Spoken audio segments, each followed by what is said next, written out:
Hello everyone, and welcome back to Midnight Horror Stories. Tonight, we're heading into the quiet streets and forgotten corners of Pennsylvania's small towns, places that look peaceful on the surface, but carry secrets buried deeper than anyone wants to admit. In this episode, we'll explore 8 true Pennsylvania small-town horror stories, each drawn from first-hand encounters, local reports, and the chilling memories of people who witnessed something they cannot explain.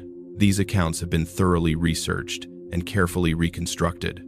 Names and identifying details have been changed for privacy, but the truth behind each experience remains untouched and terrifying. Before we begin, I want to know, where are you watching from, and what time is it for you right now? Share your answers in the comments so we can see just how far these small-town horrors reach. Now, let's step into the shadows of Pennsylvania, where the lights are dim, the roads are empty, and some stories never stay buried.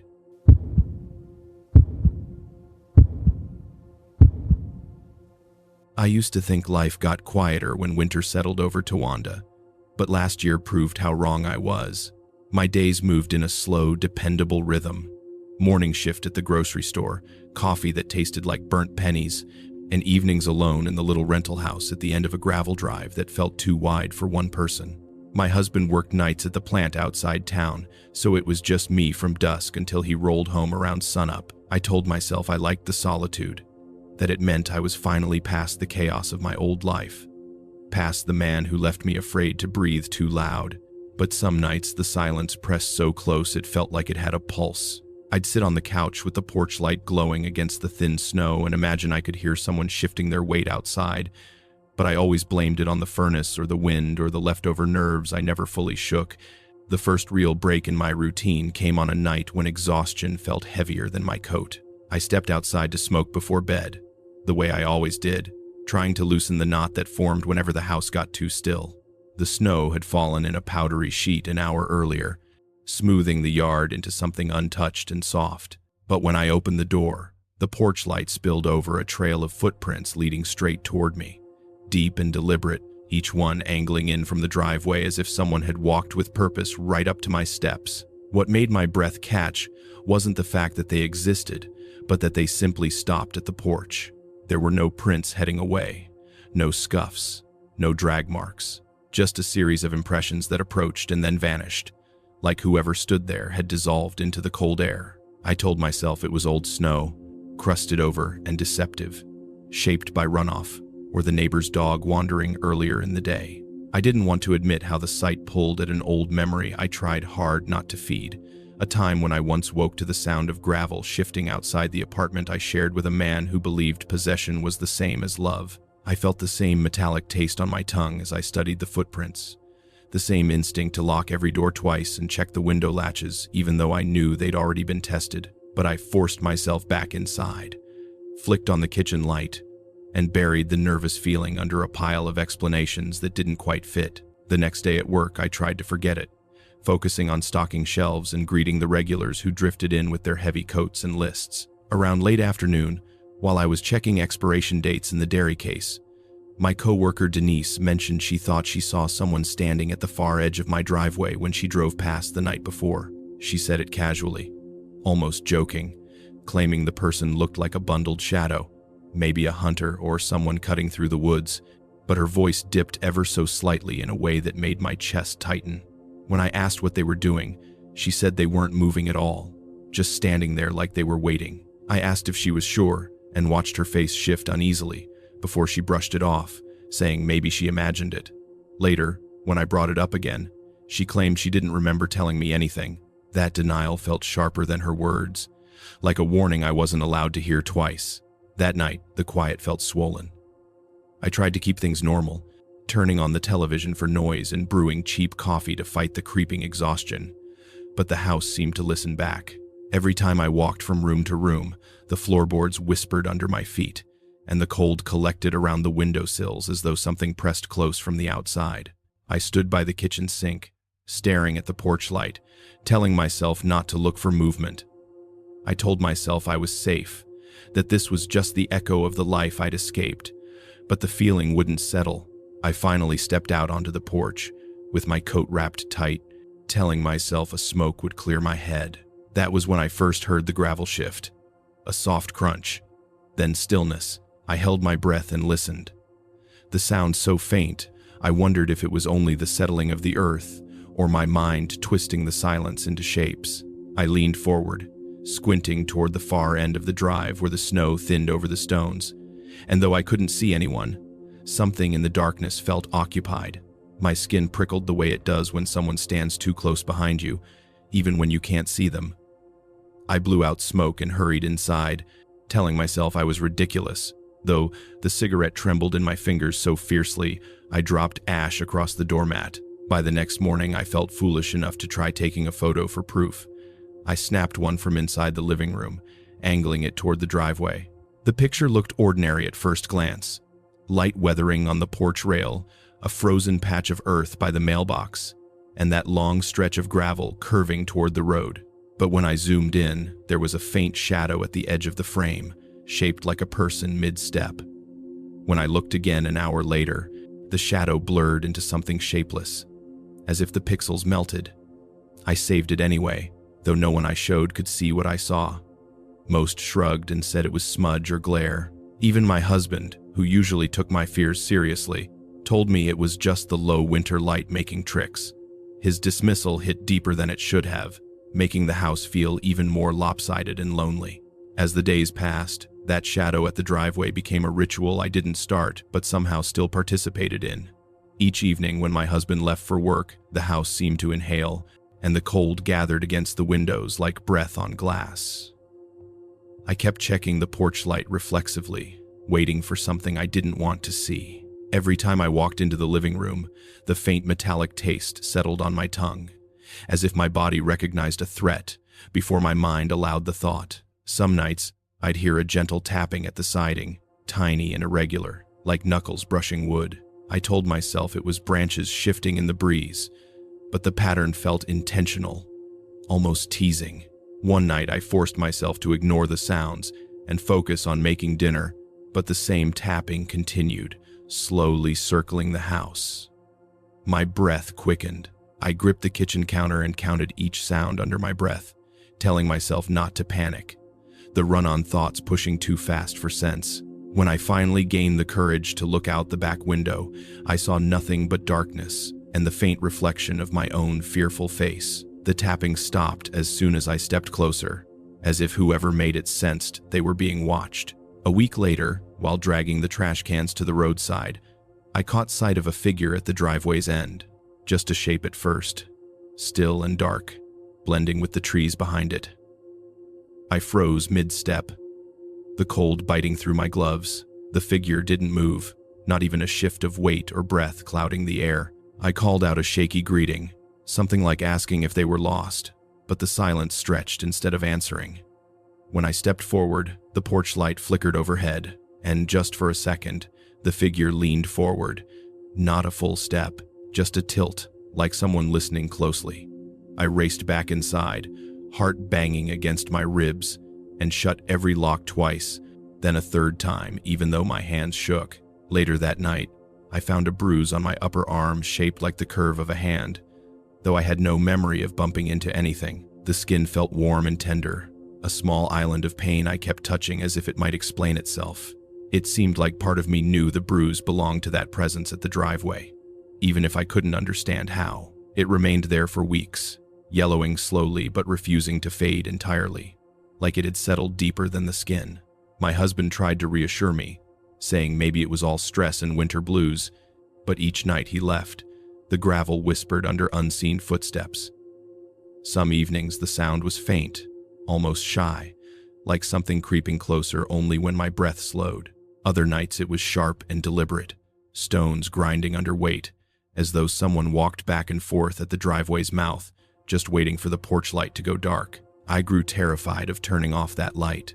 It felt like the only thin boundary between me and whoever watched. The final night before I made the decision to leave Towanda altogether came with sleet tapping the windows and a wind that made the trees sway like restless figures. I sat on the couch with every lamp turned on, hugging my blanket and willing the hours to pass faster. But sometime past midnight, the gravel outside crunched in a steady rhythm, not wandering, not waiting, walking. Slow, deliberate steps coming closer, stopping, then starting again. I held my breath and heard the sound of someone exhaling behind the far wall, the kind of soft huff you make when shifting your balance. The metallic taste surged at the back of my tongue until I could hardly swallow. Unable to sit still, I crept toward the front window and pulled the curtain back a fraction. The porch light flickered once, twice, then steadied. And at the edge of the driveway, there he was, a shape outlined by the weak glow of distant streetlights, a person standing just far enough that I couldn't see a face, only the suggestion of shoulders and the tilt of a head angled toward the house. I waited for him to do something, anything, but he simply stayed there, as present as the crusted snow and the stretch of gravel leading straight to me. When I tightened my grip on the curtain, the figure stepped forward one half shift, the smallest movement, but enough to send ice rushing through my chest. I dropped the curtain and backed away until I hit the wall. That was the night I stopped pretending. I packed a suitcase before dawn, leaving the house in darkness except for the porch light I refused to turn off. My husband understood the fear in my voice, even if he didn't understand its cause, and we decided to move closer to his company's new site, 2 counties over. We left quickly, without looking back, but before I closed the front door for the last time, I glanced at the driveway. The snow was unbroken that morning except for a single set of prints leading in, stopping at the same point as before. Again, none leading away. Months have passed, and life is quieter now, though not in the peaceful way I once imagined. Sometimes when I walk across our new yard at night, I feel a faint tremor in my arm where the bruise once was, like something waking under the skin, and the photo from that winter still sits on my phone. The shadows warped into a smear that doesn't match the rest of the image, as though the picture remembers more clearly than I do. I tell myself we're safe here. I tell myself that whatever stood watching at the end of that gravel driveway belonged to that house, that town, that stretch of lonely winter. But on certain nights, when the world goes still and the porch lights hum, I swear I can hear gravel shifting behind me. So if you ever catch that sound in the cold soft at first, then unmistakable, do not turn off the light.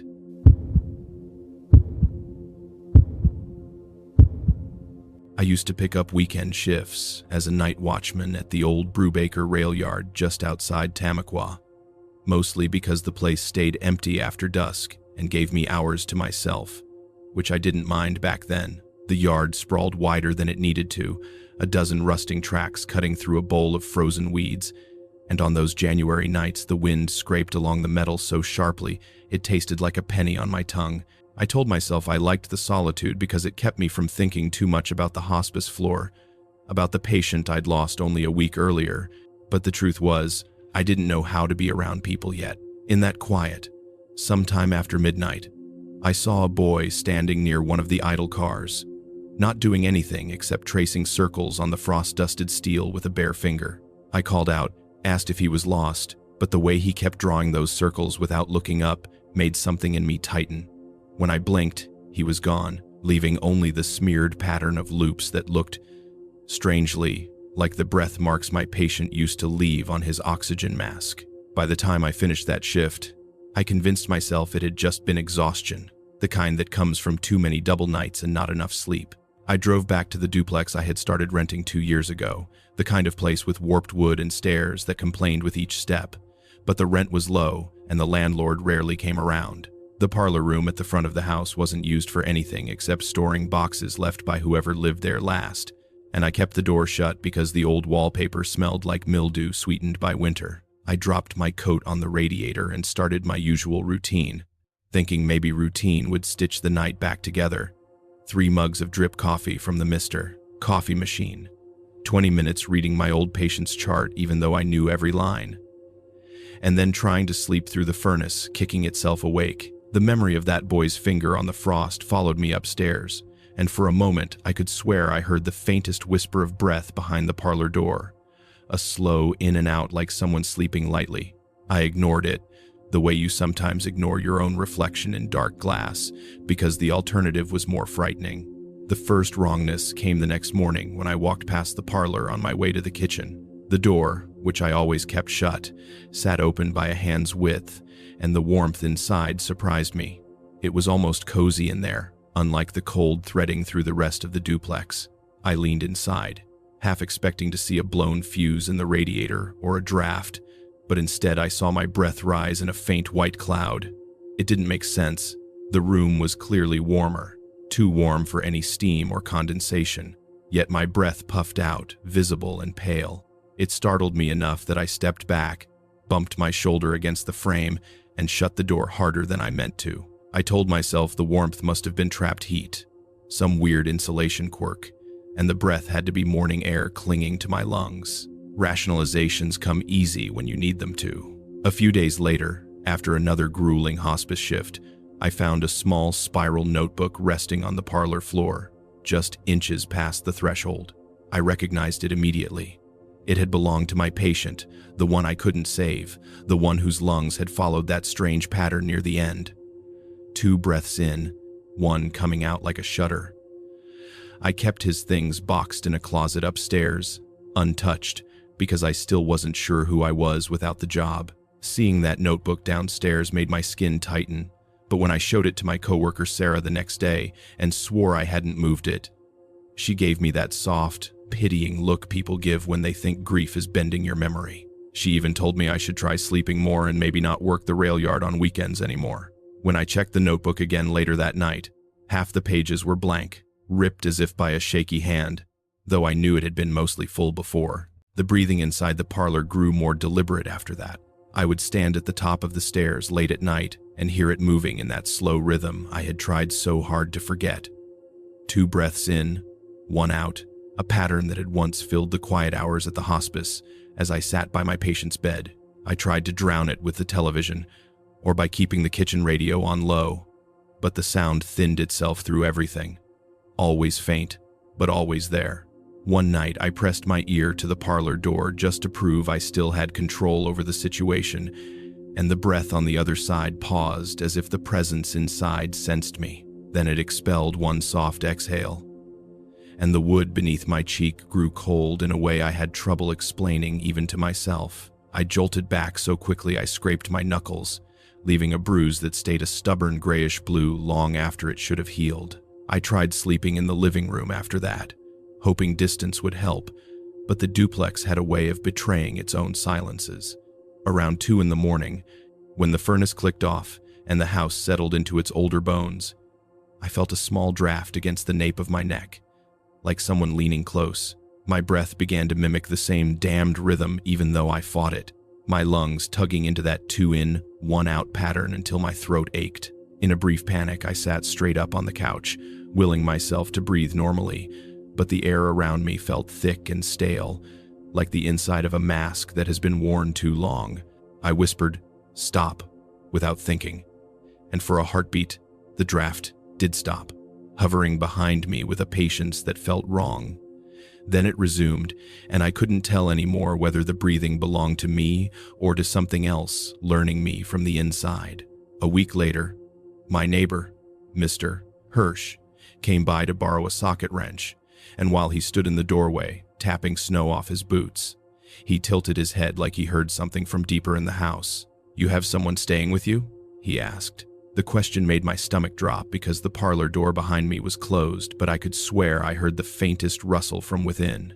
I told him no, of course not, and asked why he'd think that. He frowned, squinted toward the parlor, and said, "Thought I heard breathing." But then, just as quickly, he shook his head and laughed it off, saying it must have been his own cold-stuffed sinuses. He forgot the entire comment within minutes. I watched him walk down the porch steps, humming because he had convinced himself nothing had happened, leaving me alone with proof he had denied even to himself. I reached a point where I couldn't avoid the parlor anymore. The breathing seemed to follow me through the duplex, lingering in the bathroom mirror when I brushed my teeth, trembling the shower curtain as if a draft moved behind it, even rising beside me when I tried to nap before my shifts. One night, the sound grew so close that I felt the hairs on my arm stand up, and when I looked down, I noticed a slim line of frost tracing along my skin like a fingertip had drawn there, the same looping shape the boy traced on the rail car. I wiped it away quickly, but the cold remained, a line of numbness I still feel sometimes when the air grows too still. I decided to face the parlor in a moment of exhaustion more than bravery. I opened the door just a crack, and the warmth inside wrapped around me instantly, thick and stale, like a room where someone had slept for days with the windows sealed. My breath clouded again, even though sweat gathered at my collar. I stepped inside and stood still, waiting for my eyes to adjust to the weak yellow light from the hall. The boxes sat where they always had, but a stack in the corner had been moved, revealing the old wallpaper patterned with faded vines. On the wall, smeared in a clear patch, as though someone had wiped condensation with a shaking hand, was a looping pattern. 2 arcs up, 1 down. The same rhythm, the same motion, the same reminder of the man I couldn't save. I whispered an apology I didn't know I needed to say, and the breathing in the room answered, synchronized perfectly with my own. A cold, predatory calm stretched through the parlor as if something listened for the exact moment my chest tightened, and then it breathed with me, guiding me into that unbearable pace. I stumbled back through the doorway, slammed the door, and ran up the stairs so fast I barely remember climbing them. In the bedroom, I leaned against the wall, chest heaving its own stubborn rhythm, but behind it I still heard that other set of lungs, pacing me, learning me, claiming me. It never left after that night. Even with the parlor door locked, the breathing followed me from room to room, softer but unmistakable, sometimes rising behind my own exhale like a second voice inside my chest. The bruise on my knuckles never fully disappeared, and the frost mark on my forearm returns whenever the temperature dips. The patient's notebook, the one that somehow moved on its own, still sits on my dresser. The blank pages I thought had been torn out reappeared weeks later, but filled with faint impressions, as if someone had written on the previous page so hard that the pressure etched through. I can almost read them, but not quite. The lines bend into loops, breaths recorded in shapes instead of words. I sleep with the parlor door locked now, always locked, though I know it doesn't change anything. Some nights I feel the draft settle over me while I lie in bed, and my lungs slip into that pattern without asking. If you ever find yourself in an old house and hear breathing where no one sleeps, pay attention to the warmth, not the cold. The cold is just the greeting. The warmth means it already knows your name.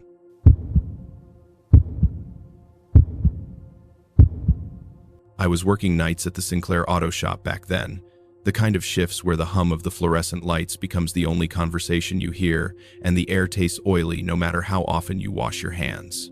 I lived alone outside Brookville, and on late fall nights, when the fog rolled low and the shop bay echoed with nothing but my own breath, I'd take Route 28 just to feel like I was moving instead of rusting. Driving had always cleared my head until the accident 3 years earlier, the one I still don't like talking about, the one I caused by drifting over the yellow line after too many hours awake. That night, somewhere near mile marker 7, I saw an old dented sedan pulled over on the shoulder.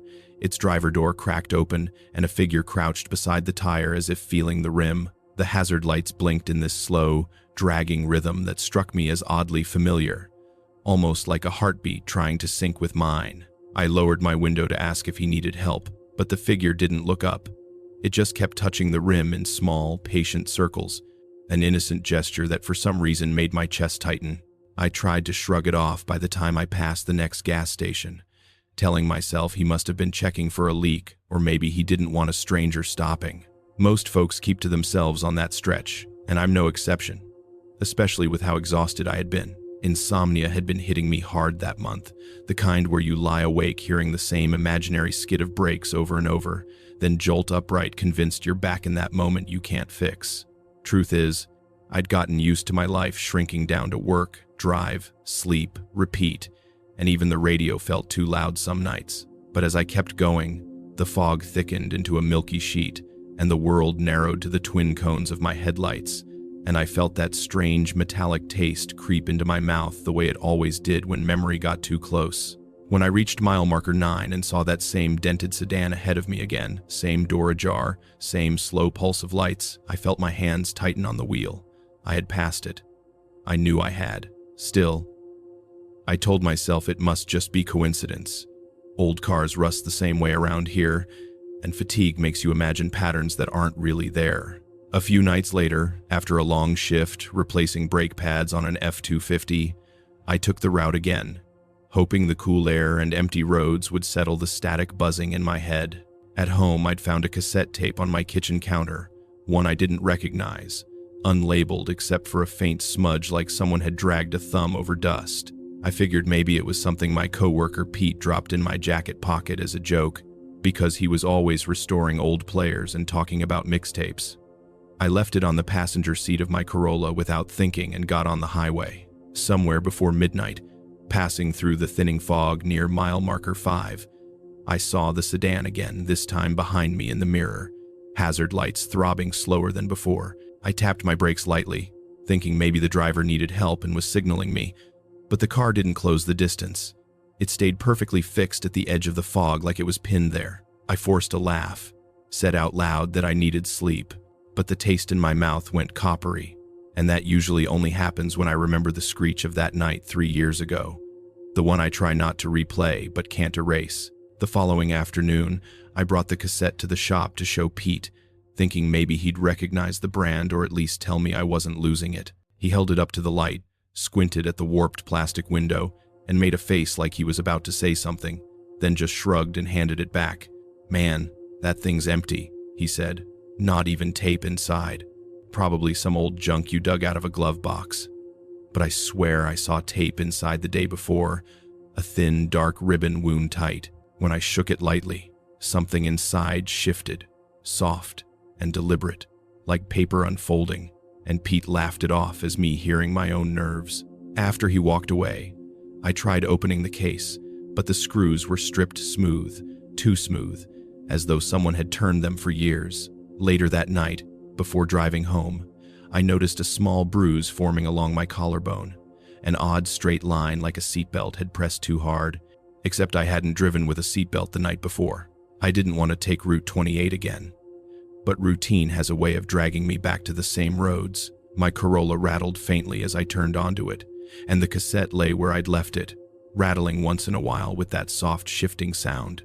The fog clung to the treetops in thin ribbons, and my headlights barely cut through the air. Around the same stretch near marker 7, I saw the sedan again, this time pulled farther ahead, its rear bumper bent at the same angle as before, hazard lights blinking like the slow throb of blood in my ears. I eased off the accelerator and coasted forward, hoping maybe this time I could see the driver clearly, maybe confirm it was just someone working through car trouble on the same nights as me. But as I drew closer, the figure by the driver door moved, not standing, not turning, but shifting with a stiffness that made something deep in my gut recoil. I called out through the cracked window, voice steady, but the figure didn't answer. It lifted its head a fraction, and though the fog hid every detail, I felt a jolt of recognition, like the outline was familiar in a way I didn't want to claim.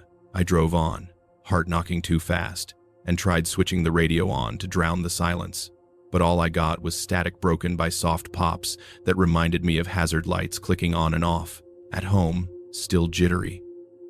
I tried recording the sound of the cassette rattling by placing my phone next to it, thinking maybe I could catch something to prove to myself I wasn't imagining things. When I played the recording back, there was a faint noise under the rattle, a slow, dragging beat that matched the blink rhythm of the sedan's hazards. I brought the phone to the shop the next day to let Pete hear it, but when I pressed play, all that came through was silence. He gave me that wary look people give when they're deciding whether to laugh or worry, then brushed it off, saying maybe I was catching interference from the shop lights. I didn't tell him the bruise on my collarbone had darkened overnight into a deep blue line that still ached. I tried to avoid night driving after that, but I kept waking up restless, lungs tight, fingers tingling like the steering wheel was still beneath them. One morning before dawn, I couldn't stand pacing my small kitchen anymore, so I grabbed my keys and told myself I would just drive to clear my thoughts and turn back before the fog thickened. As I merged onto Route 28, the cassette rattled once, sharp enough it sounded like someone tapping from inside it. My breath quickened. The stretch near mile marker 9 rose out of the mist, and for a moment I thought it was clear. No cars, no lights, but then the red blink started faintly behind me in the mirror, pulsing slow and steady, almost tender. The bruise on my collarbone throbbed with each blink, a strange synchronized ache running through my bones. I gripped the wheel harder, knuckles whitening, and the bruise flared again, as though something in the back seat reached forward and pressed. The red lights crept closer until they filled the entire rear window, and I could feel my thoughts slipping into that old rhythm of panic I'd fought for years. I pulled over onto the shoulder, turned off the engine, and waited. The air outside felt cold enough to burn, and when I stepped out to look behind me, the fog swallowed everything after a few yards. No sedan, no lights. Only the soft thrum of my pulse in my ears and that faint metallic taste rising again, thick and sour. I wiped a hand across my collarbone instinctively, and my fingers came away cold, as if the bruise had been chilled from the inside. I climbed back into the Corolla and stared at the cassette sitting on the seat. The plastic window had fogged on the inside in tiny beads, like someone had breathed against it. I didn't touch it again. When I got home, I shoved it in the back of a drawer, but sometimes I still hear it shift in the quiet hours before dawn. The bruise never really faded. It sits like a muted shadow across my skin, a reminder pressed in place by a hand I never saw. I don't take Route 28 anymore. Not at night. Not even in broad daylight if I can avoid it. I tell myself the sedan was just exhaustion, just old trauma catching up with me. But some evenings, when I'm closing the shop and the air smells of metal and oil, I'll glance into the dark behind my car and think I see a faint red blink reflected in the windows. If you ever find yourself driving near Brookville and you notice hazard lights pulsing slower than they should, don't slow down. Whatever you think you're seeing, let it stay behind you.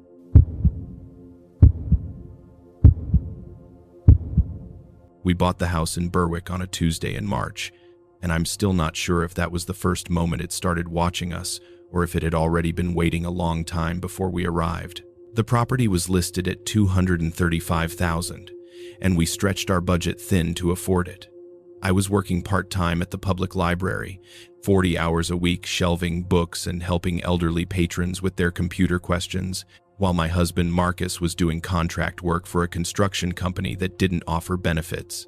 The house itself was older, built sometime in the 1970s, with good bones, and the kind of bones are good, but everything else is held together with hope, quality, that real estate agents call charming potential. The crawl space was mentioned during the walkthrough, a standard feature, nothing unusual, just a low space beneath the living room where the previous owners kept storage boxes and old furniture.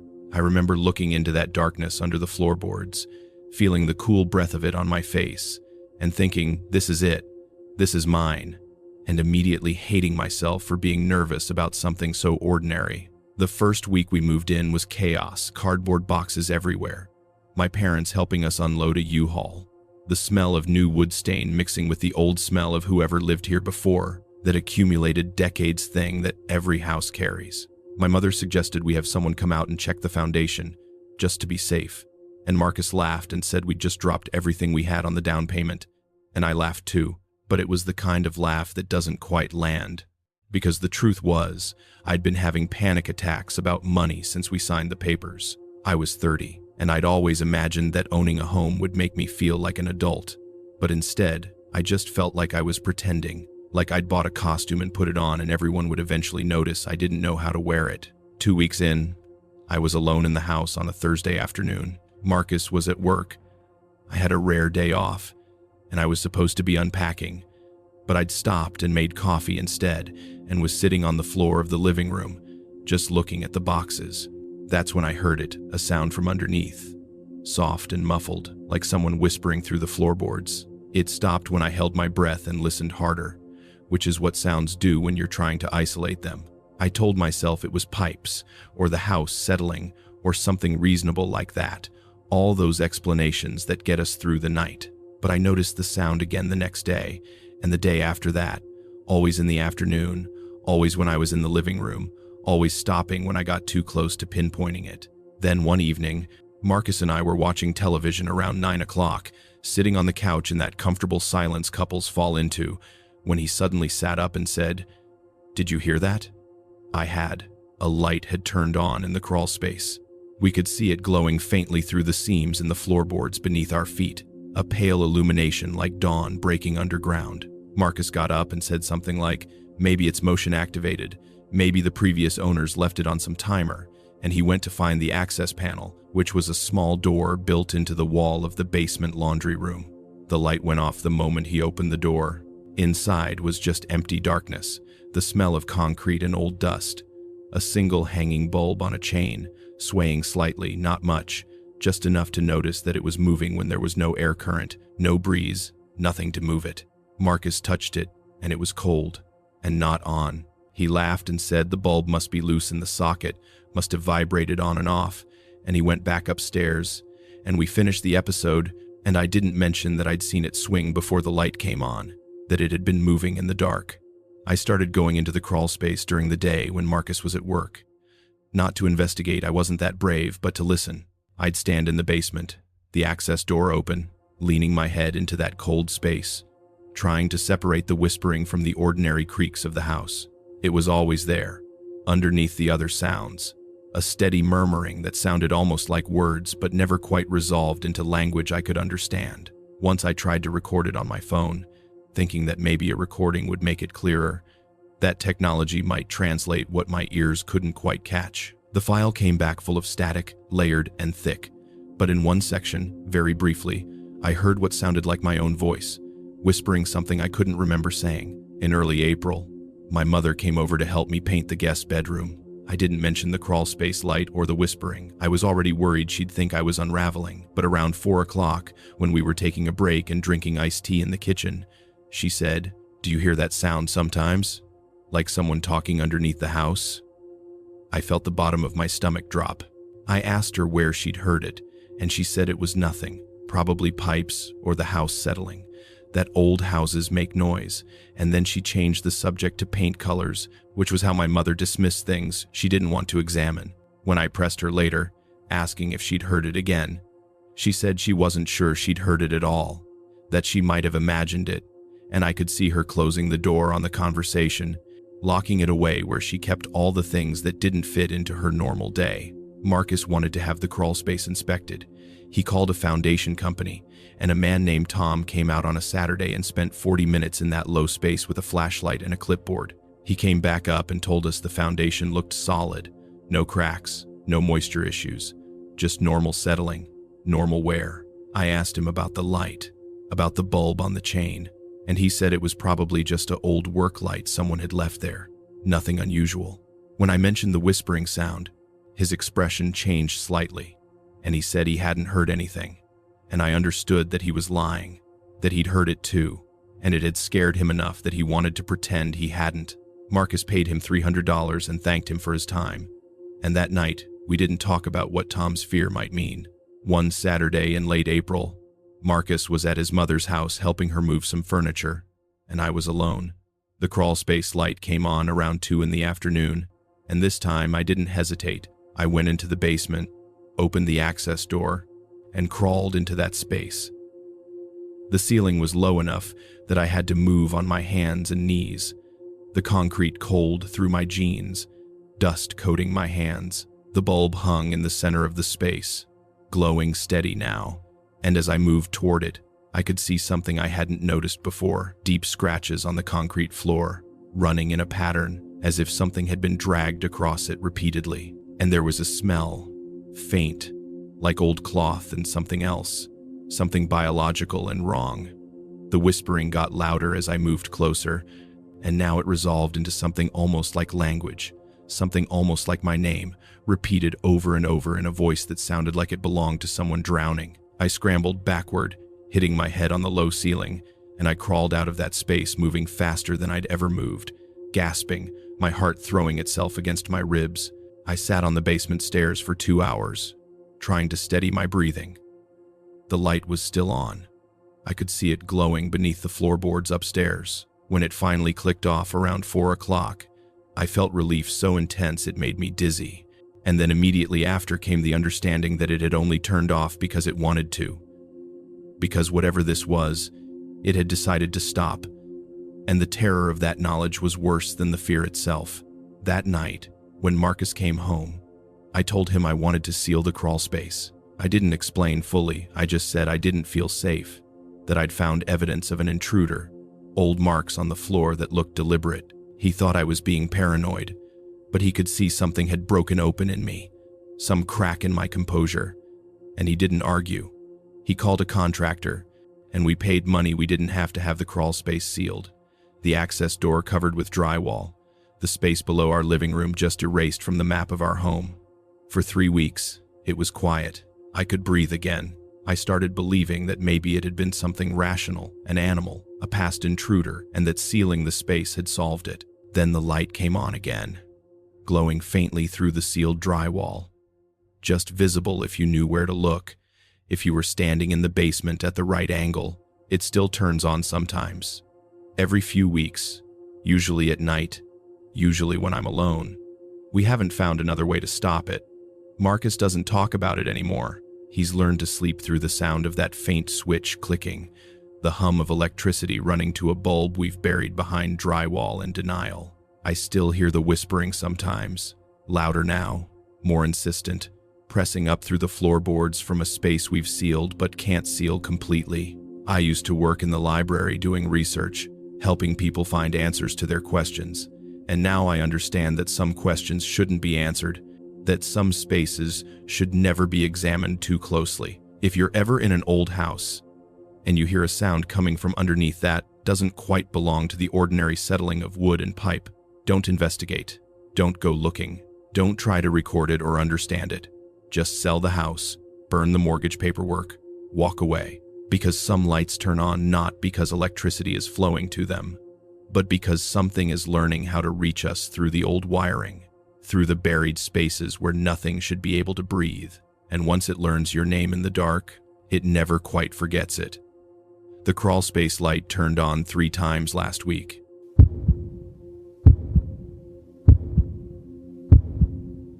The divorce was finalized on a Tuesday in September, and by February, I'd learned how to sit alone in a house without feeling like something was missing from the rooms. I'm a high school math teacher, 35 years old, and I'd spent most of my adult life believing that certain things were supposed to happen in a certain order: college, marriage, house, stability. And when Michael left for his graduate assistant, I had to learn that order was just something people invented to feel less afraid. The house was mine to keep, which felt like winning a prize I didn't want. I lived in Somerset, Pennsylvania, in a small Cape Cod on Maple Street that had seemed perfect when we picked it out together, and now it was just a place I moved through, marking time. That February, we got a blizzard unlike anything I'd seen in years, the kind where the snow comes so thick you can't see across the street, where the whole world shrinks down to just your house, and the white pressure of it pressing in from all sides. I'd planned to spend the storm weekend grading papers and preparing lesson plans, which is what I did most weekends now. My sister had asked if I wanted to come stay with her in Pittsburgh, but I'd declined, and I could see the worry in her eyes. That particular concern people have for the newly single, as if being alone during bad weather was somehow more dangerous than being alone any other time. I'd called my mother too, and we'd had that careful conversation where both of us pretended I was fine, and neither of us believed it.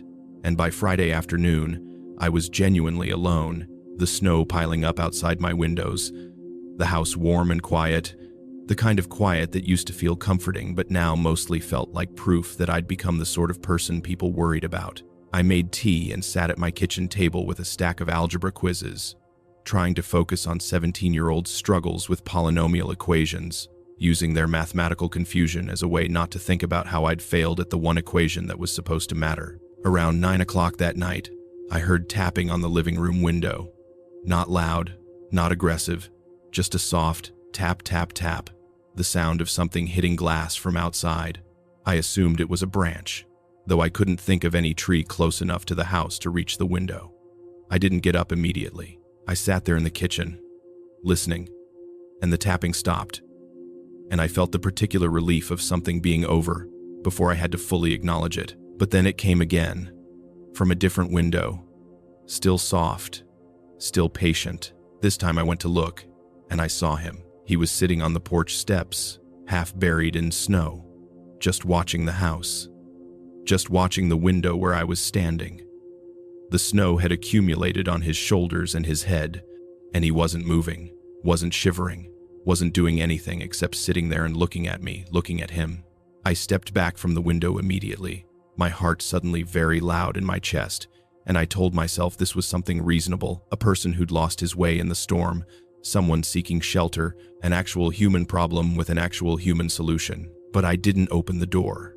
I called the Somerset police instead, told them there was a man on my property, and the dispatcher asked if he was threatening me, and I said no, he was just sitting there, and she said they'd send someone when they could, but given the weather, it might take a while. I went to every window in my house and looked out. He was still on the steps, still not moving, still there with the snow collecting on him in layers. I could see his outline becoming less distinct as the storm built up around him, covering him in white, and he never shifted his weight, never stood up, never tried to leave.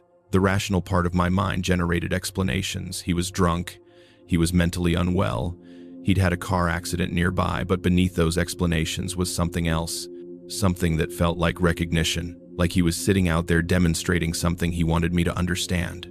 An hour passed. The police never came. The storm got worse. I drew all my curtains and sat in the kitchen with every light on, trying not to think about the fact that I was alone in a house with a stranger outside, and that being alone was becoming a habit I couldn't break. Around 11 o'clock, I heard the sound that changed everything. A slow, deliberate brushing, like someone wiping snow off a window with their hand. I was in the upstairs bedroom, and the sound came from the bedroom window. A soft scratching, methodical, patient, as if he was clearing away the accumulation of snow with his bare palm, layer by layer, making the window clearer so he could see inside. I didn't move. I stood in the darkness of my bedroom and listened to him work, and I understood in that moment that this wasn't random, that he wasn't lost, that he was doing this on purpose, and the understanding was worse than fear. The brushing stopped, and there was silence. And then I heard him moving along the side of the house, the sound of his footsteps in the deep snow, and the brushing came again at another window. Methodical, purposeful, working his way around the house. I grabbed my phone and called the police again, and this time I heard the edge in my own voice that made the dispatcher take me seriously. She sent a unit immediately, she said, though they were responding to multiple accidents, and it might take time. She told me to go to an interior room without windows, to lock myself in, and I did. I went to the bathroom in the hall and sat on the tile floor with the light off, listening to him work his way around the outside of my house, window after window, the brushing sound like someone trying to write on glass with his fingertips. It took him maybe 20 minutes to get around the whole house. And when it stopped, I sat there in the dark for what felt like hours, but was probably only 30 minutes, until I heard sirens outside and the sound of trucks pulling up to my house. The police found nothing. No footprints that hadn't already been covered by the falling snow, no evidence of anyone on my property, no indication that anyone had been there at all. The officer who came inside looked at me the way people look at you when they've already decided what they believe, and he asked if I'd been drinking, if I was on any medication, if I'd been under stress recently. My sister Rachel arrived an hour after the police left, and I told her everything, but I could see the calculation happening behind her eyes. The moment she decided that divorce and isolation and a blizzard had gotten to me, that I'd let fear become something solid enough to mistake for fact. She stayed the night, but when the brushing didn't happen again, when nothing occurred to validate what I'd told her, she held my hand the next morning and gently suggested I talk to someone, a professional, someone who could help me process my anxiety. I went back to work on Monday, and I didn't tell anyone what I'd experienced. The blizzard cleared, and the world returned to normal winter, the kind that doesn't feel apocalyptic, but I started having trouble sleeping after dark, especially on nights when the weather was bad. I'd lie in bed and listen for the sound of brushing, for footsteps in the snow, for tapping on glass. I started keeping my curtains drawn even during the day. I changed my phone number 3 times, though he'd never called. I never saw him again, not with my own eyes. But on stormy nights, particularly cold ones, I wake to the sound of scratching at my windows, soft and patient, as if someone is still trying to wipe away the darkness between outside and inside, still trying to find a way to get at what's on the other side. There's a mark on my collarbone, a small, cold spot that never quite warms up, even in summer. It appeared a few weeks after that night, a small discoloration like a bruise that was never quite the color of a bruise, and no doctor has ever been able to explain it. I have the recording of the call I made to the police that night, and I played it back years later, listening to my own voice describing what I'd heard. But in the background of the recording, Underneath my words, there's a sound that shouldn't be there, a low, patient breathing, as if someone was already inside the house when I called, standing behind me in the kitchen, waiting. If you wake to the sound of scratching on your windows during a storm, and it's the kind of scratching that sounds deliberate, that sounds like someone trying to make space clear, like they want you to see them, don't look, don't go to the window, don't confirm it with your own eyes, because some things, once seen, become part of what you see forever. Some visitors don't leave, not completely. They just sit on the edges of your life, and they wait for the next storm. I still hear tapping on stormy nights.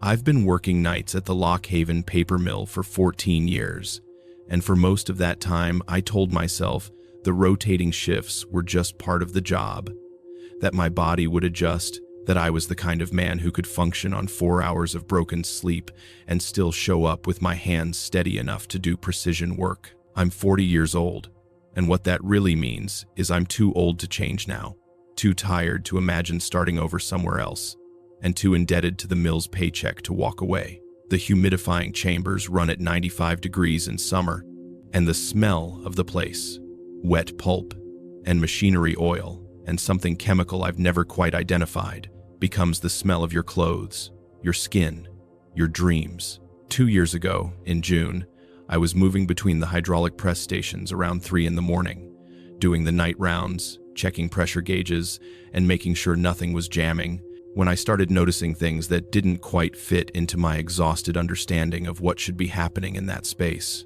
There were shadows on the wall near Station 7 that I couldn't account for. Not the ordinary shadows cast by the overhead lights and the machinery, I know those. They're part of the landscape I navigate every night, but something else, something moving independently of any person or machine that would cast it. I stopped and looked, and the shadow moved across the concrete wall like something being carried by an invisible current, and then it was gone, and I told myself I was more tired than I thought, that the humid air and the monotony were finally catching up with me. But the shadows came back, and each time they did, they were a little more distinct, a little more purposeful, and I started to realize that I was looking at human shapes, vaguely humanoid silhouettes that would move across walls and disappear, and I knew enough about factories to know that nothing in this building moved like that. My coworker Danny was with me on the night shift, and I mentioned it to him in the break room around 4 in the morning. We were sitting at a table with a pot of coffee that had been sitting for probably 8 hours, and I told him I'd seen something weird, that there seemed to be movement where there shouldn't be any movement. Danny looked at me for a moment, and then he looked away, and he said, "Don't look too close at those," which wasn't an explanation, but it was an acknowledgement, and that was worse. I asked him what he meant, and he said he'd mentioned it to management before, but they'd told him it was probably some kind of optical illusion caused by the shift in the overhead lights, or maybe residual images from staring at the machinery too long. He said he'd learned not to mention it anymore. I could see something in Danny's face, something like recognition and dread, and I understood that he'd seen what I'd seen, and that acknowledging it out loud made it harder to pretend it wasn't real. Over the next week, I started paying attention in a way I hadn't been paying attention before, and the shadows became impossible to ignore. They weren't constant, they would appear and disappear irregularly, but they were there, moving with intention through the mill floor, sometimes fast and sometimes slow, and the thing that terrified me most was that they were never fully formed. Most of them were missing something. An arm would be absent. A head would be gone. One shadow I saw for nearly a minute was just a torso and legs, moving through the space between the bleaching tanks like it was searching for something. I started researching the mill's history after my shifts, sitting in my apartment at 8 in the morning when I should have been sleeping, reading archived newspaper articles on microfiche at the public library.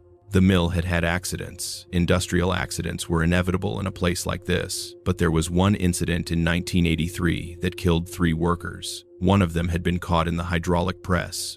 The articles didn't say much about the specifics, but they quoted the safety investigator saying the body was catastrophically damaged and that parts had never been recovered. I was working alone one night in early July. Danny had called in sick, and the smell hit me first. Burnt oil, acrid and thick, the kind of smell that makes your sinuses burn and your throat tight. It came out of nowhere, and I knew immediately what it meant because I'd smelled it before, right before seeing the shadows. I turned toward the hydraulic press station, and there it was, moving across the wall, but this time it was different. This time it was just a silhouette of a body that was obviously wrong, obviously broken, the head completely absent, the torso bent at an angle that no living person could achieve, and it was moving deliberately toward me. I backed away, and it kept coming, sliding across the wall like it was being pulled by invisible wires, and I didn't think, I just ran. I ran out of that station and through the break room and out into the humid night air, and I sat in my truck for 2 hours before I could get my hands to stop shaking enough to start the engine. I went to my supervisor the next morning and told him I'd seen something I couldn't explain, that there was a shadow or some kind of visual disturbance near the hydraulic press. I told him about the burnt oil smell, about the way it moved. He listened to me the way people listen when they've decided in advance that they're not going to believe what you're saying. And he told me that the press was functioning normally, that the smell was probably something chemical in the system, and that I should consider taking a few days off. Maybe talk to someone about stress management. He said, very carefully, that he'd heard I'd been on rotating shifts for a long time, and that sometimes that could affect a person's perception. He said it kindly, which made it worse. I called Danny and asked him directly what he'd seen, what those shadows were, and he hesitated for a long time before he answered. He told me that he believed they were the workers who died here, that he'd done some research too, and that he'd read there were accidents at the mill that hadn't even made the newspapers, smaller incidents where workers had been killed, but the mill had kept quiet. He said he thought they were stuck here somehow, caught in the moments of their deaths, replaying them over and over in the machinery.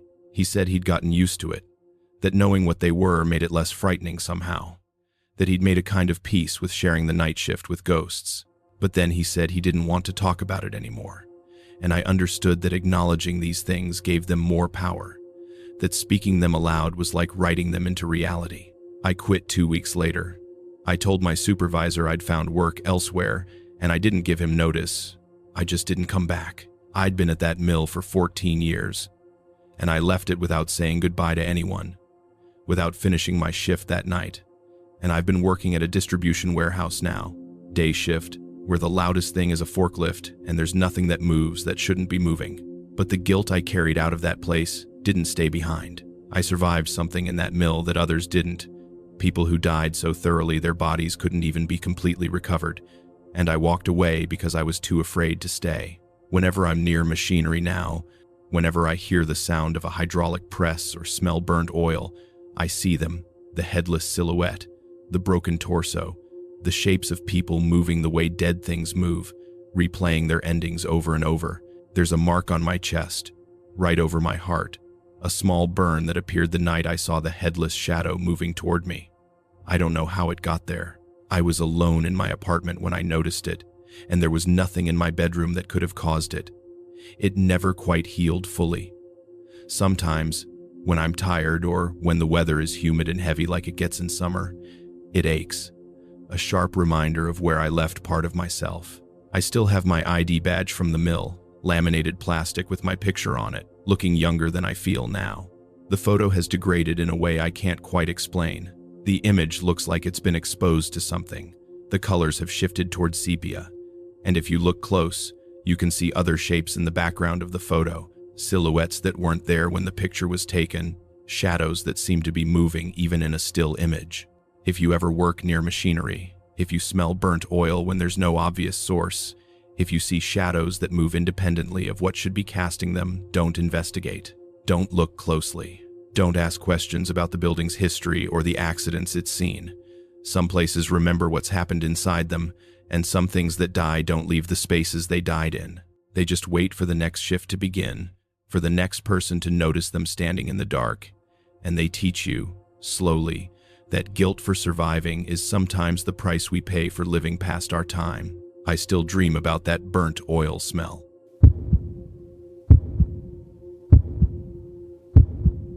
I've been an IT support technician for 7 years, which means I spend most of my days helping people who don't understand technology and most of my nights unable to sleep because I understand it too well. I'm 27 years old, and I live alone in a 2-bedroom apartment in Indiana, Pennsylvania, in a building where I barely know anyone, which is the way I prefer it. The insomnia started when I was about 17, right around the time I realized that my own mind wasn't a place I could reliably trust, that sometimes the thoughts that came to me in the dark felt like they belonged to someone else, and that worrying about that possibility was somehow worse than the possibility itself. I installed a doorbell camera last spring because the landlord said there'd been some package theft on the street, and because having something to monitor, something I could control and verify, felt like a way to manage the anxiety. The camera was connected to my phone, which meant I could watch the front entrance from bed, could see who came and went, could be present in a space without actually being present. It was the kind of technological solution that made sense to someone like me, someone who'd learned to solve problems by adding more systems, more layers of observation and control. The doorbell first rang at 2:19 in the morning on a Thursday in April, and I was awake, which is what I almost always am at 2:19, staring at my phone, scrolling through Reddit forums about sleep disorders, reading other people's descriptions of wakefulness that matched mine so precisely. They felt like someone else was narrating the inside of my head. The ring startled me anyway. Actual doorbells at actual times of night carry a different charge than the passive illumination of a screen. I checked the camera feed immediately, a reflex I'd developed, waiting to see the UPS driver or the neighbor or whoever had hit my bell at that hour. But there was no one there. The footage showed an empty doorstep, an empty street, nothing but the rain that had been falling all week, that particular spring rain that feels endless and apologetic. I rewound the video maybe 10 times, looking for a person moving out of frame, for a shadow, for any indication that something had caused the bell to ring. There was nothing. I told myself it had been a glitch, a misfire, maybe wind damage to the button, and I went back to scrolling, trying to make the adrenaline settle back down into my baseline state of low-level dread. It happened again the next night at exactly 2:19. The doorbell rang, and I was awake, and I checked immediately. And again there was nothing, just the empty doorstep, and the rain, and the timestamp on the video, showing that time was passing but no person was visible in any frame. This time I watched the live feed instead of the recording, standing at my door, listening, trying to hear if someone was there in the real world even though they weren't visible to the camera. The rain sounded the same. The street sounded empty. I opened my door and looked out, and there was nobody. Nothing. Just wet pavement and the hum of a distant car. I checked the doorbell button itself and it seemed fine. Not stuck, not loose, just an ordinary plastic button waiting to be pressed. I went back inside and started researching doorbells online, reading reviews from people complaining about their systems glitching, about false triggers, about the way these devices sometimes went haywire without explanation. I told myself that's what this was. Coincidence. Technology doing what technology sometimes does, failing in specific and terrifying ways. Then I noticed something when I reviewed the third night's footage. The bell rang at 2:19 again, and I played the video back, and I saw the timestamp. It jumped backward, not dramatically, not enough that a casual glance would catch it, but the timestamp showed 2:19 and 15 seconds. Then immediately shifted to 2:19 and 13 seconds, then back to 2:19 and 19 seconds. It was like someone had edited the video, had removed 2 seconds of time, except the timestamp had been recorded in real time, which meant I wasn't looking at edited footage, I was looking at something that had happened to time itself. I watched it again. Same thing.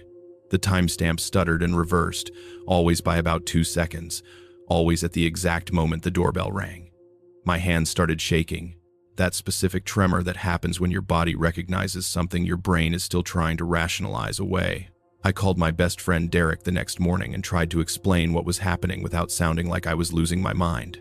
I sent him screenshots of the timestamps, showed him the specific points where the numbers reversed, and he looked at them for a long moment, and then he said the most helpful thing and the worst thing simultaneously. That's probably just a glitch in the camera firmware. These things have bugs all the time. I wanted to believe that so badly that I almost convinced myself to stop looking. But then he said, "You're not losing it, man. Tech glitches. It happens." And the fact that he felt the need to reassure me about losing my mind meant he'd already considered the possibility, which meant I'd successfully communicated the thing I was most afraid of. He said I should maybe see someone about the insomnia, that running on no sleep was probably amplifying everything, making me see patterns where there weren't any. He said it kindly, but I could hear him deciding that I was becoming unreliable, that my anxiety was starting to reach a threshold where people stopped taking me seriously. The fourth night was when I heard the electrical hum. It came through my apartment's intercom system, which hadn't worked in years and which I'd never even tried to use.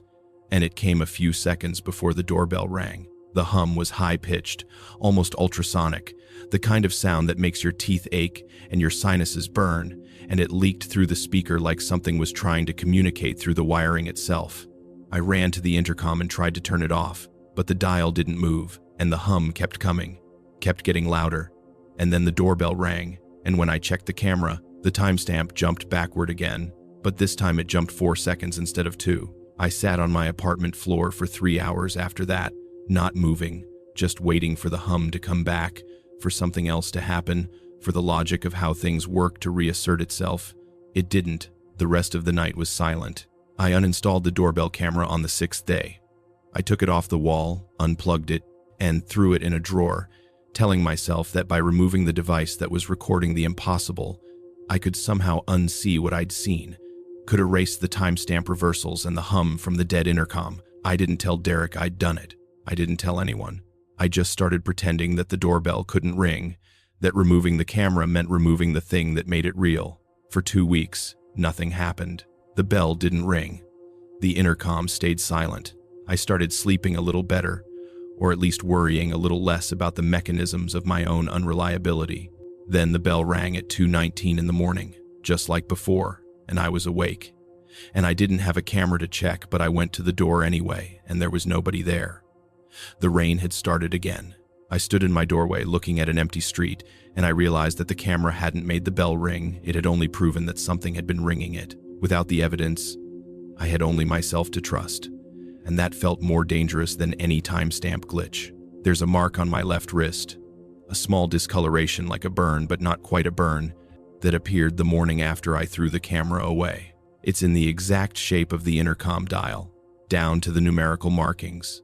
Though the intercom has been dead for years and I never touched it, never put my wrist near it, never did anything that should have left a mark. The mark doesn't hurt, but it aches sometimes. A deep ache, like something trying to remember how to move through my skin. I still have the SD card from the doorbell camera in a drawer in my bedroom. I haven't looked at the footage in months, but sometimes I remember that 3-second jump, the way time had bent around the moment something pressed my doorbell. I know if I looked at it again, I'd see something different, something new, because that's how this works now. The evidence changes when you're not watching, or it was always changing, and I just couldn't see it until I had a device to make it visible. If you live somewhere and you hear your doorbell ring at an exact time every night, always the same time, always with no one visible, and if you notice the slightest glitch in any recording device, a timestamp that hesitates, a video that stutters, a jump in time that doesn't quite make sense, don't investigate. Don't try to catch whatever is ringing. Don't install more cameras or devices to observe it better, because the more you watch, the more you'll see that time isn't as reliable as you've been taught, that there are moments when reality can be edited, and that something on the other side of those moments knows exactly which seconds are worth stealing. The doorbell still rings sometimes, even though I removed the camera. And now I have no way to verify if it actually rang, or if I dreamed it, or if there's a third option I haven't quite found the words for yet. Last night it rang at 2:19, and the hum came through the intercom, and I didn't check. I just lay in bed and listened.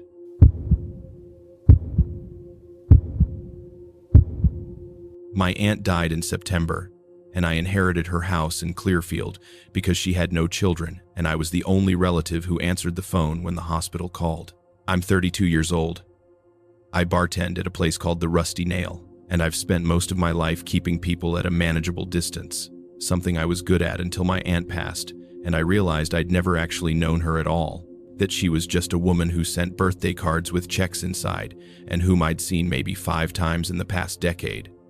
The house was full of her belongings, decades of accumulated life sorted into drawers and closets and shelves, and I was supposed to feel something about that, supposed to feel connected to her through her things, But instead, I just felt like a tourist going through a dead woman's apartment. The basement was where they'd left a lot of the practical stuff, the freezer, the old washing machine, boxes of tools that had belonged to someone, probably her husband, who died when I was too young to remember him. I wasn't supposed to go down there much. I was supposed to sell the house and move on.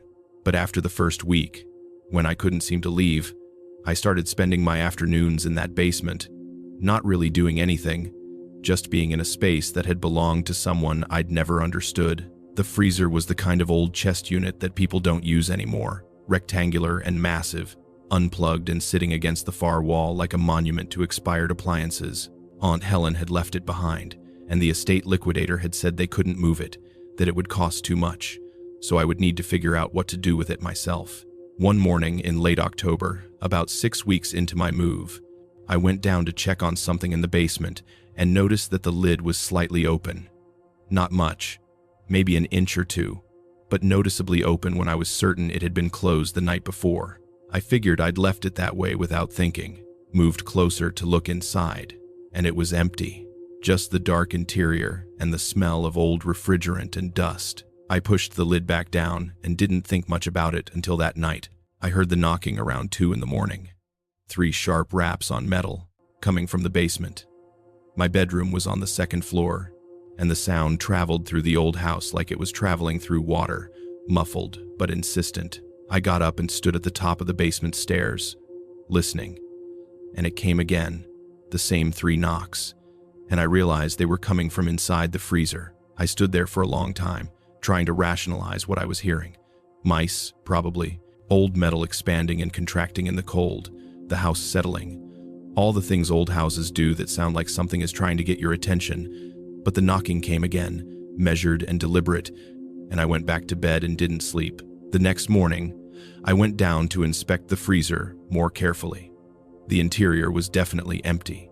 Just rubber gaskets and the metal walls. The cord was still unplugged, coiled and twisted on the floor where it had been for years. I opened it to look inside again, and that's when I heard the scraping sound. A single long metallic scrape that started at the bottom of the freezer and ran the length of the interior, like fingernails dragging across metal from inside out. I slammed the lid and backed away, and my hands were shaking in a way that felt disproportionate to what I'd just heard, which was nothing, which was probably the settling of old metal, which was definitely just my grief and exhaustion playing tricks on me. I called my cousin Derek that afternoon and asked him if he'd ever heard anything weird in Aunt Helen's basement, and he said no, nothing. Why? And I told him about the freezer, about the sound, and he laughed in a way that suggested he thought I was making it up or exaggerating.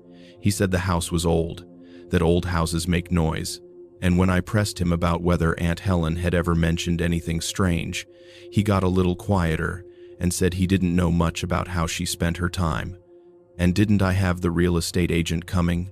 I called the agent the next day to schedule a showing, and while I was in the basement waiting for her to arrive, the knocking started again, 3 times, insistent, coming from inside the freezer, and I watched the lid, waiting to see if it would move on its own.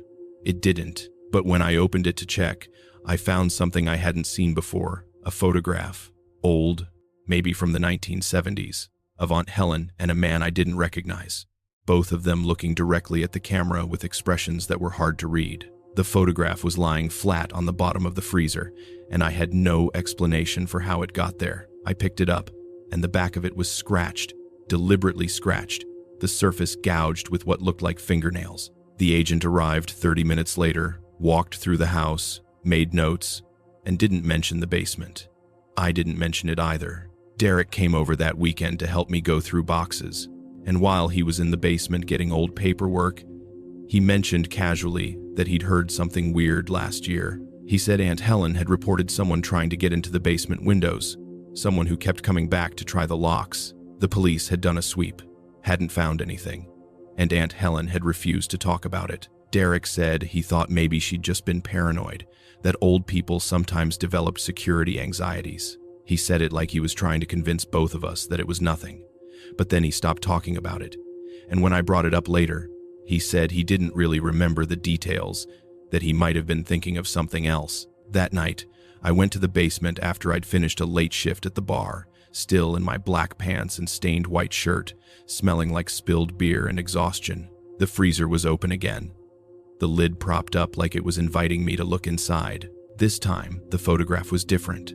The scratches on the back had multiplied, the image obscured by gouges, and the man in the photo had been partially obscured by what looked like dried stains. I pulled out my phone to take a picture, and as I was doing that, I heard the scraping sound again, but this time it was coming from my own hand. I looked down, and my palm had a long mark across it, as if something had dragged itself across my skin, and I was bleeding.